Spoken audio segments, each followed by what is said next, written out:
Hey, I'm Kevin. I never liked gold, but my mindset has been shifted because I finally decided to start looking into gold a little bit and enlightening myself about the potential benefits of gold. Oh, and I think I should say this is not sponsored by gold, even though this first part seems like a really bad Old Spice commercial. Let's start with the pros of gold. The first pro that I love about gold is the asset protection that it could give you for your emergency fund. Look, a lot of people love putting their emergency fund aside in a savings account as cash.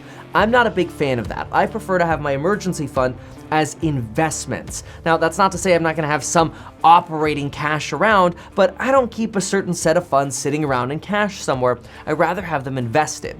The thing about that is when I use stocks as my emergency fund, I always like to keep around twice as much of an emergency fund. So if I want an emergency fund of $10,000, I'm gonna keep 20 in stocks. So that way if the market plummets 50%, I've still got 10K. But something that I've really been opening my eyes to is what gold can do for me as my emergency fund. See, here's the cool thing. Gold often does the opposite, not always, but oftentimes does the opposite of what the stock market is doing. So let's say instead of putting $20,000 into stocks, you put $10,000 into gold and $10,000 into stocks. Well, at least now you could gain on the up days. But worst case scenario, an emergency comes around and you've got a really red day in stocks. At least there's a good chance your gold is having a green day. Now, this isn't a perfect up and down, but oftentimes gold does really well in times stocks are doing poorly. And that's oftentimes when your emergency fund is most needed. I mean, think about it.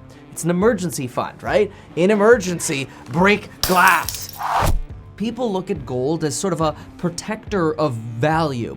See, there are two things that can happen in any kind of country. Things can become more expensive. Bread and milk can become more expensive. And on the flip side, your money can become less valuable. People seem to debate this all day long. All I can say is historically, gold has gone up in value. But the interesting thing about gold is it's really a good protector against the fear that we feel inside during rough times. And I know it's easy to just cast aside and say basic things like, oh, just don't be fearful. You should be greedy right now. If you're feeling fearful, just go spend all your money on stocks and watch them go down another 10% the next day. And like, I'm okay doing that. Like, I will dollar cost average down because I know it's the right thing to do, but it's not easy. Owning some gold and seeing gold go green when stocks are going down and going red, that makes you feel good. It makes you feel like at least you have this sort of a base protection, even if that's only like 5% of your portfolio. It's something that can be very powerful in providing you comfort and security, especially when times are rough. And that value can be priceless. It sounded like a MasterCard ad. But sadly, gold doesn't come without its downsides. No, gold's not radioactive, but it's just the cool sign, okay? Also, I'm gonna be showing off some trades with you in just a moment using the Webull platform, which is your reminder to redeem your 2 free stocks with Webull in the link below if you deposit $100 with them. You'll find that link right below the coupon for the real estate investing course, the property management course, finance course, and the sales course. See you there. The big downside for gold is actually dealing with it. Now, if you buy like gold index funds, which we'll talk about in a moment, this isn't as big of a deal, but a lot of people that buy gold, they want the actual physical asset because you can't take your index fund with you when the arrival happens, like in the Netflix show Colony. So to me, a big problem with actual gold becomes practical. How do you deal with it? Where do you store it? And how do you make sure you don't lose it or somebody doesn't steal it? Well, a big thing that I recommend doing is if you're gonna buy actual gold, have it in a safe where you can easily inventory the gold you have and then take that inventory to your insurance agent and make sure you can get your collectible limits increased so that at least your gold stays protected against things like theft, damage, vandalism, whatever things insurance usually covers. But that is a downside. Storing it and insuring it takes effort. And don't think the safety deposit box at the bank is gonna help you out much either, because safety deposit boxes at banks aren't insured. They're not FDIC protected. So if somebody happens to do a bank heist and steals all your gold from the safety deposit box, well, I think that's unlikely. It's kind of frustrating to think it's in a bank, but it's not FDIC insured like your money is in a bank. Also, if you buy gold on a credit card, you usually waive all of the purchase protection, return protection, and some of the other benefits of actually buying stuff with a credit card. Then you also have the more generic downsides that we've heard of before, like gold's a non-productive asset. And it's true, I can't rent out my gold, much like land, for even half off. I can't do anything with it. But something else to consider is if you're thinking about taking out debt, gold's usually not the best way to do that. Now, I've considered all of the cons of gold, but at least for a little bit, I kind of like some of the benefits of maybe having some gold coins around that I didn't have to go mining, or maybe some shares of gold index funds. So that way, at least when most of the portfolio is having a red day and I can convince myself to go shopping for some cheap stocks, at least I have a little bit green showing up in the portfolio. So what about actually buying gold? Well, let's just start with what I think is the absolute easiest, which is just buying into an index fund for gold. You really have two main choices here, though I'm sure there are plenty others. You have GLD or IAU. You could kind of buy these much like you buy into a Vanguard fund. I'll show you how we buy some of this because we're gonna put some money into this. But the cool thing about IAU over the really popular and long-standing GLD is IAU's fees are slightly less. And when I mean slightly less, I mean like a tiny little chip at a rock less. Then you could actually buy bullion. You could buy gold ingots if you're like real rich, or you could do what most people do and buy like a ½ ounce or 1 ounce gold coin. Remember, 1 ounce of gold is somewhere around $1,700, so one ounce gold coin is $1,700. So I'm saying, like, you got a gold coin in your safe, it's like, well, there's 1 month of rent, or there's a 1 month of the mortgage, right?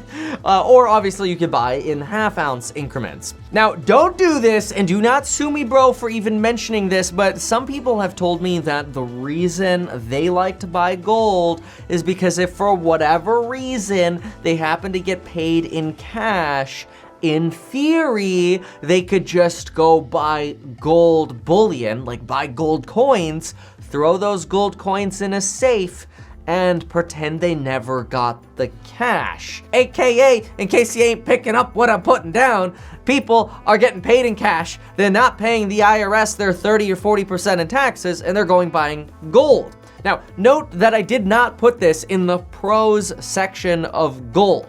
You should pay your taxes. Now, another thing that you could do is you could put money into actual mining companies, like gold mining companies. You buy shares of stock in their company. The downside of these companies is they don't usually offer very high yield dividends. They're like 0.5% or 0.8%, which doesn't surprise me because, I mean, it's gold mining, it's explorative, it's expensive, and again, gold doesn't produce cash flow, so I get it. The big ones are companies like Newmont, Barrick, and SSRM. And despite being gold mining companies, all of these companies lost about 7 to 8% on the crash that happened on March 9th, that Monday, whereas the gold index funds were slightly up. So it's possible that the mining companies operate a bit more like stocks. Now let's talk about actually buying gold. But before we do that, I want to hit the different market cycles quickly here. In one of the prior videos I made, I talked about how stocks have their sort of ups and downs in the market cycle.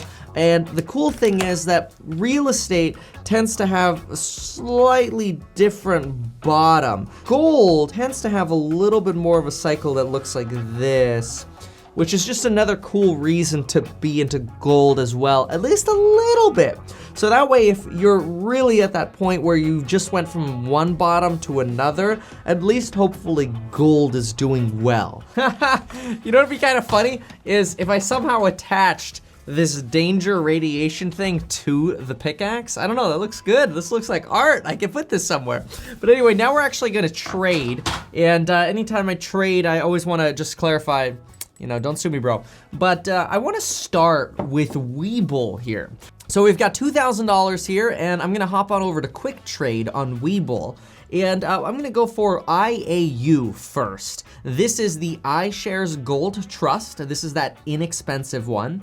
And we're gonna go hit buy. So what does 70 shares look like? That's $1,120. Order confirmation, 70 shares, IAU. Confirm.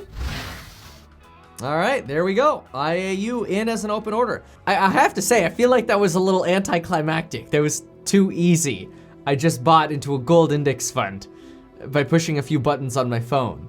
Like that's cool, but it's also kind of scary because it makes sense how quickly you could also sell at bottom prices.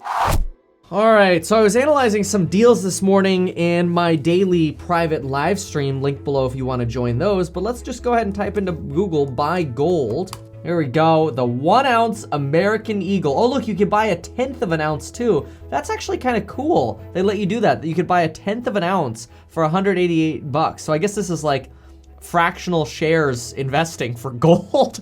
So you actually get penalized buying the actual gold coin because you got to pay for them to make the gold coin, which makes actual gold less of a deal than buying into the gold index fund. But on top of that, you also get hammered on capital gains because if you have long-term capital gains on gold, you usually pay a higher capital gains rate than you would on like dividends or stocks or real estate, especially long-term capital gains. So that's a little frustrating. I have to say, the reviews online for these companies are kind of shady. So of my top 3, JM Bullion shows as closed, at least that location, I guess, but nothing else ranks in search for it. APMEX shows as kind of bad reviews. The other one that I heard was decent was SD Bullion, but they don't have any Yelp. Then I go to Trustpilot, and on Trustpilot, JM Bullion has a bad review. APMEX is good, like substantially good, with a ton of reviews. A 4.7 with over 7,600 reviews. And they do have the Yelp page as well, so it's possible that maybe just the haters, dare I say, are on here. All right, so I have to say I'm very frustrated. I thought it would be easy to buy a gold coin. I didn't think it would be this confusing to find a company that I could A, rely on, and B, that actually had consistently good reviews. That makes me somewhat concerned, although I'm sure if I bought through APMEX, it would be okay. But I'm also not getting any kind of credit card protection because they just want me to put my bank account information on their website and the money's gone. And it's gone. I may as well take that $1,800, pop on over to where I've got some money to invest right now, which is Chase U Invest, and let's just literally buy a bit more IAU. So let's get more IAU. We're gonna do a market purchase here. I've got 3,900 in cash available. I don't wanna put that much in. I'm gonna do about another $1,000. So let's get another 70 shares. There we go. So now we've got 70 shares at Webull where I got my 2 free stocks. I got my 70 shares over here at Chase's U Invest platform. Let's go ahead and throw this in as a limit order. So we'll throw in an order of $1,120 here. And I know that's not $1,700 like a gold coin would be. So let's just splurge and spend the rest of the money on Tesla. Let's buy, I don't know, 4 shares of Tesla. Day, dollar cost average down, baby. And it's gone.